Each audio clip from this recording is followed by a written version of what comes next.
Bienvenue sur la chaîne, le Café du Crime. Abonnez-vous pour soutenir notre contenu ou soyez maudits.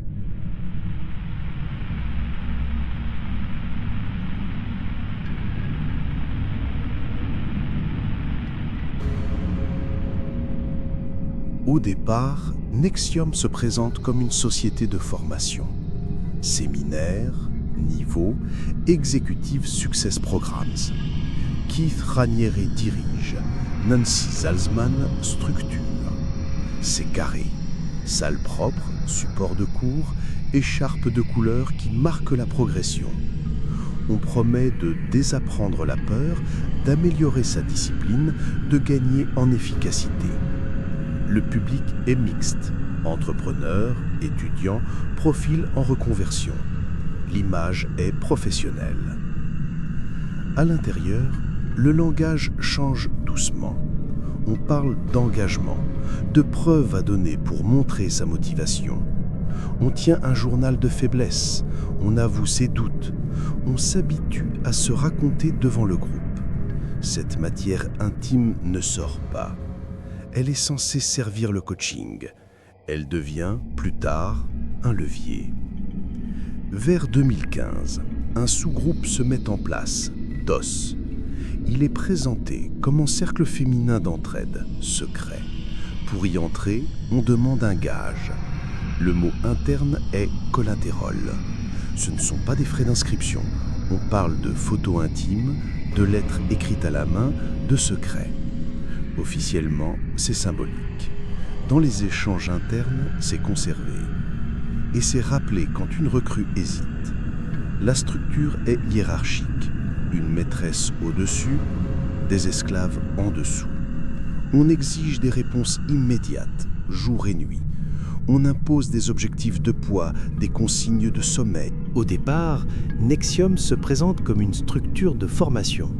Module payant, progression par niveau, titre interne. Écharpe de couleur. Le fondateur, Keith Raniere, donne l'orientation. Nancy Salzman formalise la méthode et tient la salle. Le discours parle d'éthique, d'efficacité, de cohérence personnelle. Rien d'illégal en soi, c'est du coaching à l'américaine, avec un vernis pro.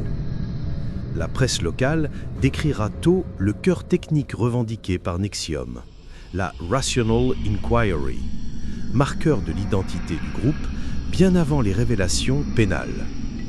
Sur le terrain, Salzman installe des réflexes.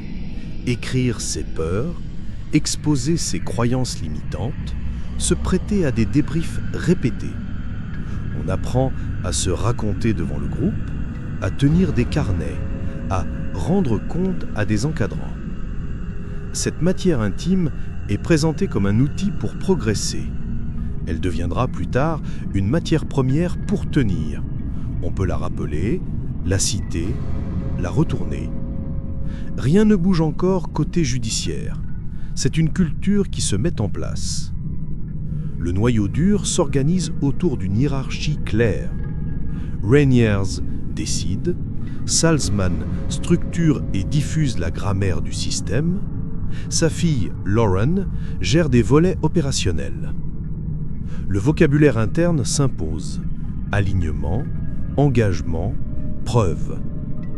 Au fil des années 2000-2010, Nexium garde une image corporate, salle nette, programme cadré, progression codifiée. Ce vernis pro précède de plusieurs années les premières publications nationales qui feront basculer l'image publique du groupe. Le point de bascule arrive vers 2015 avec l'apparition d'un cercle secret, DOS. Côté façade, on parle d'un réseau d'entraide féminine. Côté pratique, l'entrée est conditionnée par un gage, collateral. Ce gage n'est pas un droit d'entrée financier, ce sont des photos intimes, des aveux écrits, des éléments personnels conservés. Officiellement, le gage est symbolique et prouve la détermination. Dans les échanges internes qui émergeront ensuite, il devient levier. On le rappelle si une recrue hésite, On en exige d'autres pour ancrer l'engagement. Les premiers récits détaillés apparaîtront publiquement à l'automne 2017 et mettront DOS au centre. Avec DOS, les règles, à partir de 2015, Nexium ne se présente plus seulement comme une école de succès. Un sous-groupe secret s'installe en coulisses. Le nom circule à voix basse. DOS. On n'y entre pas en s'inscrivant. On y entre parce qu'une femme déjà dedans te coopte. Elle se présente comme ta maîtresse. Toi, tu deviens son esclave. Le vocabulaire choque de l'extérieur. À l'intérieur, on t'explique que c'est un jeu de rôle pour te dépasser. Avant le premier pas, on demande un gage, pas un chèque, quelque chose de personnel, des photos que tu ne voudrais pas voir circuler, des aveux écrits de choses honteuses, vraies ou inventées, des documents qui, s'ils sortent, te mettent en difficulté. On te dit que c'est symbolique, que personne n'en fera rien. En réalité, le gage est gardé. Il redevient présent chaque fois que tu hésites. Et très vite, on t'en réclame d'autres pour ancrer l'engagement. Ce qui a été présenté comme un rite d'entrée se transforme en levier permanent. Le fonctionnement quotidien s'installe sans fracas. On te demande de répondre aux messages immédiatement, y compris la nuit. On t'ordonne de te présenter quand on t'appelle, même si ce n'est pas pratique, même si tu es au travail.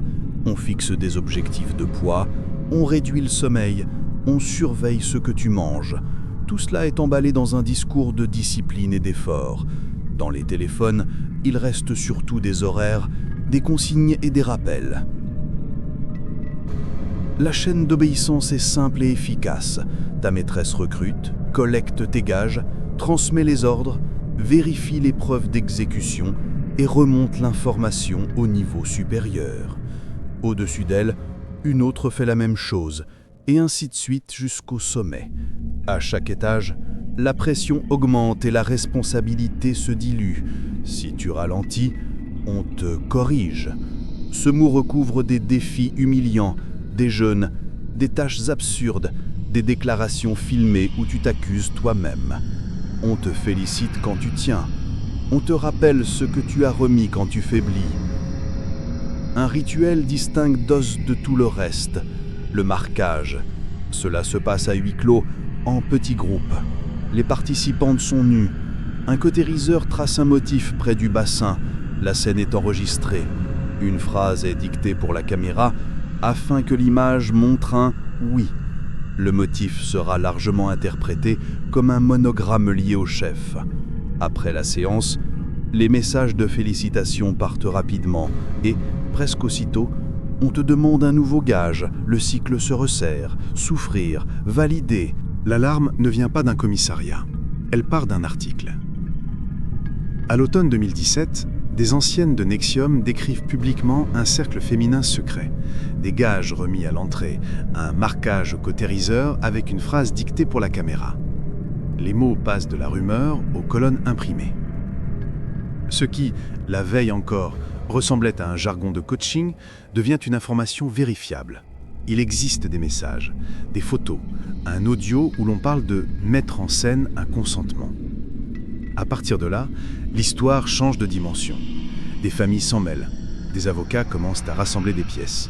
Les autorités fédérales prennent le relais. En interne, les départs s'accélèrent. Des femmes comparent leurs échanges et découvrent que les scripts sont identiques d'un groupe à l'autre.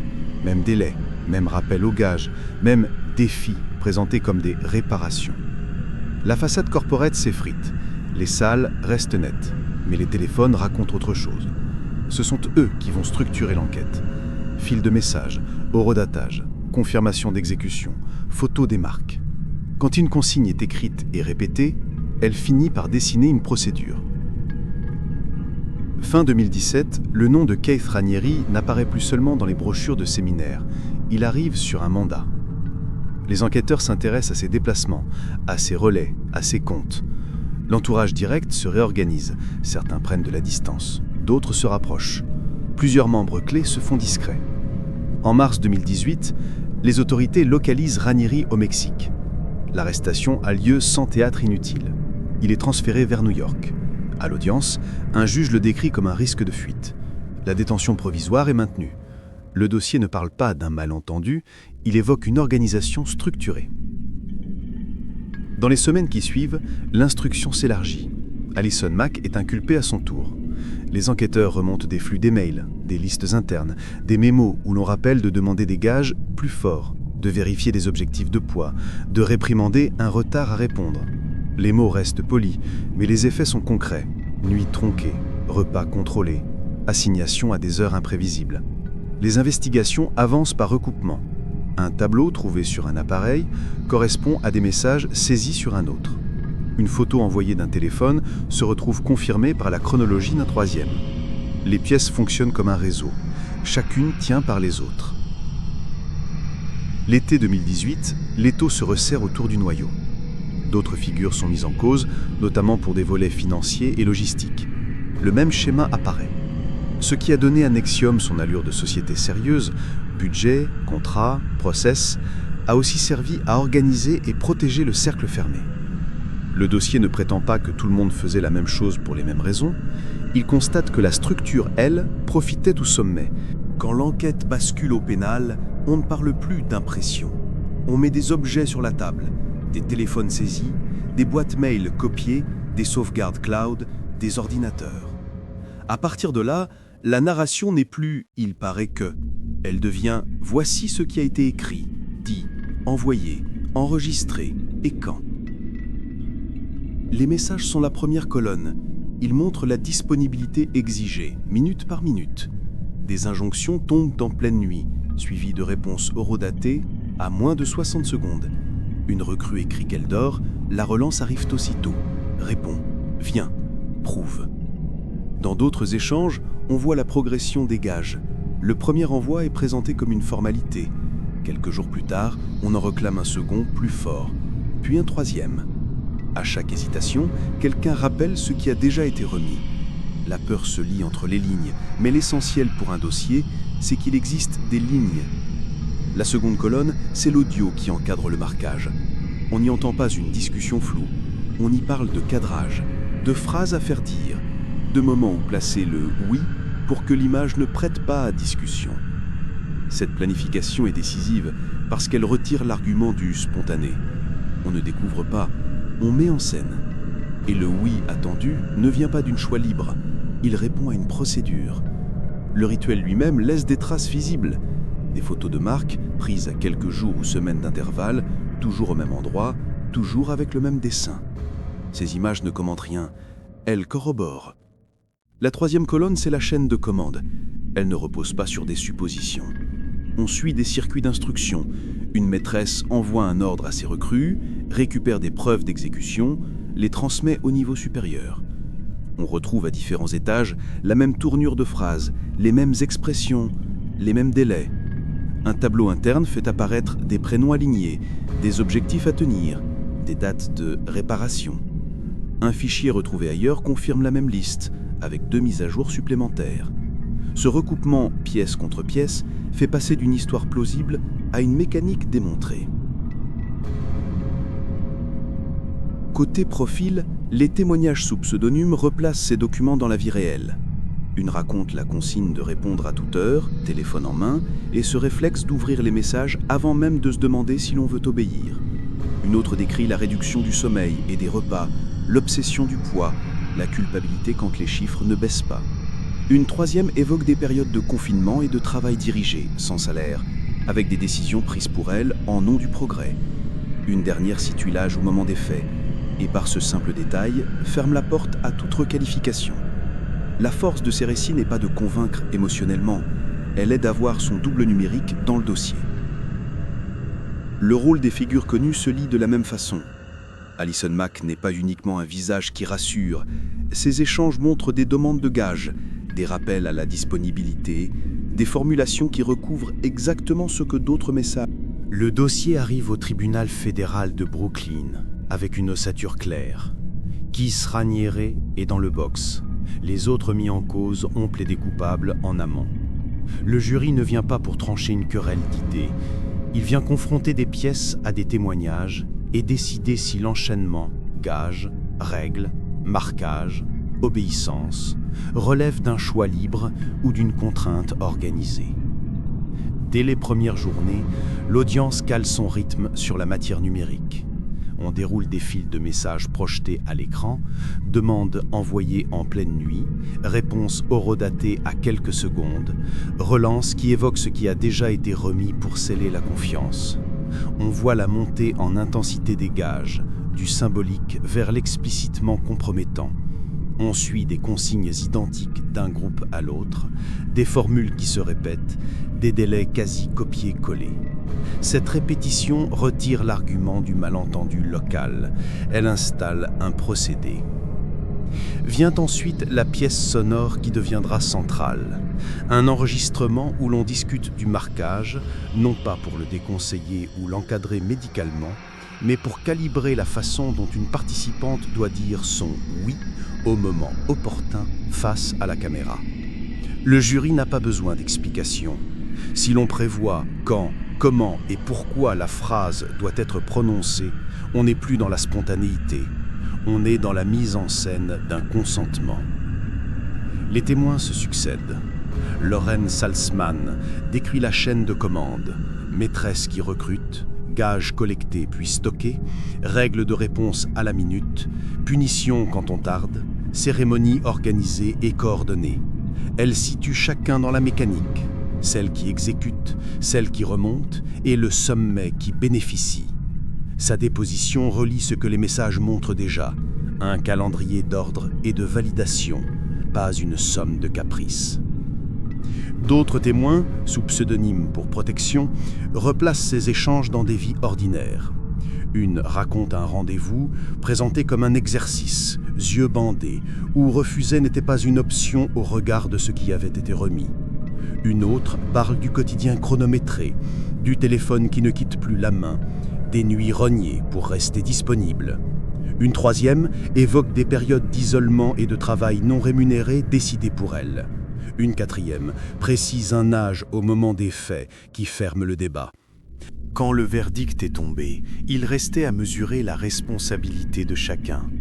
La salle s'est remplie de la même façon que pendant le procès, mais l'objectif n'était plus de comprendre la mécanique. Il s'agissait de fixer des peines, en regardant froidement les rôles, les effets et les dommages. Le centre du dispositif a entendu le chiffre le plus lourd. Pour Keith Raniere, la Cour a prononcé une peine qui ferme toute perspective de sortie. 120 ans. Ce nombre ne se résume pas à une indignation publique. Il condense ce que le dossier a montré pendant des semaines. Une organisation capable d'exiger des gages, de contrôler des rythmes de vie, de scénariser un oui et d'en tirer un bénéfice au sommet. Avant la lecture, plusieurs victimes ont pris la parole. Elles ont décrit ce qui restait après la procédure. Des marques physiques à retirer, des troubles du sommeil, une vie familiale réorganisée autour d'une vigilance permanente. La Cour a attaché à la peine une amende élevée et des obligations de restitution destinées à couvrir des soins et des pertes. Autour du centre, la justice a avancé par cercles. Claire Bronfman n'était pas la vitrine ni l'architecte de la méthode. Elle était la ressource qui protège, prolonge, finance. La peine de 71 mois, corrigée 81 mois, a matérialisé ce rôle. Des moyens mis au service d'actions qui ont renforcé la stabilité de l'ensemble et découragé des départs ou des critiques. À l'audience, la formulation a été constante. Soutenir juridiquement et financièrement une structure qui tient par la peur et l'obéissance n'est pas neutre. La figure la plus connue du grand public a été jugée selon ce que ses propres échanges mettaient au jour. Alison Hack a reconnu sa participation et son rôle dans le recrutement et la tenue. Les messages retrouvés parlaient de demandes de gages, de rappel à la disponibilité, de validation. La peine de 3 ans s'est accompagnée d'une amende et d'heures de travaux d'intérêt général. Elle a exprimé des regrets et parlé d'aveuglement. Les juges ont retenu la responsabilité de fait en tenant compte du plaidoyer et du positionnement dans la chaîne. La voix qui a installé la méthode a elle aussi été sanctionnée. Nancy Salzman n'a pas dirigé DOS, mais le langage et les réflexes qu'elle a introduits, s'exposer, se corriger, prouver, ont préparé le terrain sur lequel DOS s'est construit. La peine de 42 mois a traduit cette responsabilité. Une contribution à une entreprise. Après les condamnations, le dossier sort de la scène judiciaire pour entrer dans la vie ordinaire. Ce basculement ne produit pas d'effets spectaculaires. Il produit des démarches, des soins, des habitudes à reprendre. Les participantes qui ont témoigné racontent la même mécanique en sens inverse. Supprimer la disponibilité à la minute, débrancher les réflexes de justification, reposer des limites simples dans le couple, au travail, avec les amis. Ce ne sont pas de grands principes, ce sont des réglages quotidiens. Le premier chantier est corporel. Les marques laissées par le marquage ne disparaissent pas d'un coup. Certaines ont recours au laser en plusieurs séances, parfois espacées sur des mois. Ces traitements ont un coût. Les décisions judiciaires ont prévu des restitutions destinées à couvrir une partie de ces dépenses, ainsi que des suivis thérapeutiques. L'idée est prosaïque, que celles qui ont subi n'aient pas à financer seules l'effacement, total ou partiel, de ce qui a été imposé. Sur le plan administratif, cela signifie des démarches, des justificatifs, des délais. Sur le plan humain, cela donne une marge de manœuvre pour avancer sans remettre la main au portefeuille à chaque étape. Le deuxième chantier est numérique. Les téléphones qui, pendant des années, ont servi d'outils de pression, deviennent des objets à reconfigurer. On change les sonneries, on coupe les notifications la nuit. On supprime des groupes, on efface des fils, on modifie des adresses. Ce n'est pas anecdotique, cela retire du terrain au réflexe de répondre en urgence. Le temps redevient pilotable. Pour des personnes qui ont vécu sous minuteur, c'est une rupture mesurable. Le troisième chantier est relationnel. Beaucoup ont tenu l'emprise en secret vis-à-vis de proches. Il faut donc raconter, sans livrer à nouveau ce qui a servi de gage. Les anonymisations utilisées au tribunal aident à fixer un cadre. On explique la mécanique, gage, règles, marquage, disponibilité, sans rediffuser des éléments intimes. C'est un équilibre. Dire assez pour que l'entourage comprenne, ne pas dire trop pour ne pas réactiver la honte. Les médias, eux, apprennent à relayer le dossier sans réexposer les personnes. Floutage systématique, prénoms modifiés, extrait audio coupé avant les détails qui n'apportent rien au fait. Sur le plan institutionnel, l'affaire a une utilité pédagogique. Des entreprises, des écoles, des associations demandent des interventions qui n'emploient pas un vocabulaire moral, mais des repères concrets. Le schéma est simple. Si un groupe exige un secret pour t'ouvrir la porte, c'est un signal d'alerte. Si on remplace le désaccord par un diagnostic de faiblesse, c'est un signal d'alerte. Si on mesure ta valeur à ta capacité de répondre dans la minute, jour et nuit, c'est un signal d'alerte. Ces repères tiennent parce qu'ils ne présupposent pas l'existence d'une secte, ils décrivent des pratiques vérifiables. Côté justice, les voies de recours n'ont pas renversé l'architecture posée au procès. Les juridictions supérieures ont confirmé les